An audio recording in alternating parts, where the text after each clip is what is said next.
আসসালামু আলাইকুম। সবাই কেমন আছেন? আশা করি সবাই ভালো আছেন। আপনাদের খুব সুন্দর একটা জিনিস দেখাতে আসছি। এই যে দেখুন, আমার ধুন্দুল গাছে কি সুন্দর ধুন্দুল ধরেছে।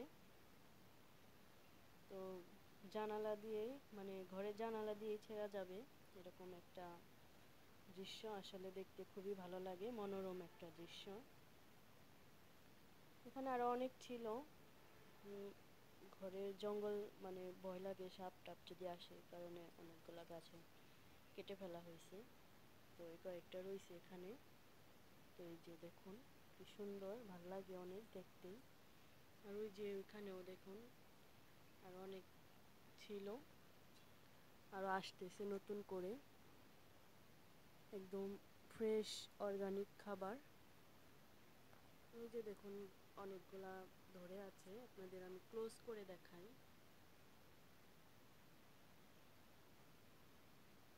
এই যে দেখুন,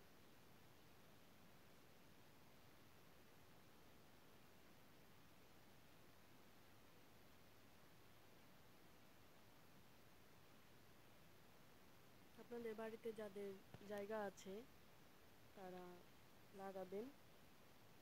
এই যে দেখুন এই পাশে অনেকগুলা ধরছে। এই যে দেখুন, বাইরে যেও ভিডিও করা যেত, আমি আসলে ঘর থেকে আপনাদের বোঝাতে চাইছি যে বারান্দায় দাঁড়িয়ে সবজি ছেঁড়া যাবে, এটার মজাই আলাদা, আনন্দই আলাদা। এই যে দেখুন এখানে অনেকগুলা ধরছে। তো প্রায় প্রতিদিনই আমাদের দেখা যায় এই সবজি তেমন একটা বাইরে থেকে কেনা লাগে না, ঘর বাসাতেই উৎপাদন করছি, ওগুলাই ব্যবহার করছি।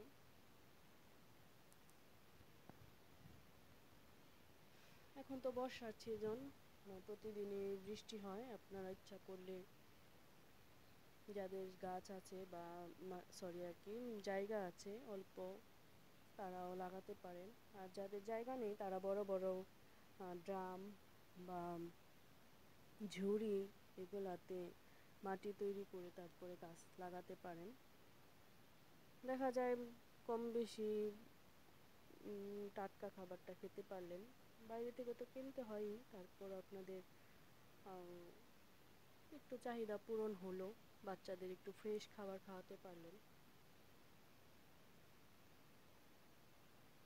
আমি আরও অনেকগুলো সবজি লাগিয়েছি। যখন গাছগুলা বড় হবে আপনাদের সাথে শেয়ার করব। এর আগেও তো আমি অনেক গাছ আপনাদের সাথে শেয়ার করেছি। তো ভবিষ্যতে আবারও শেয়ার করব। তো সবাই ভালো থাকবেন। আসসালামু আলাইকুম।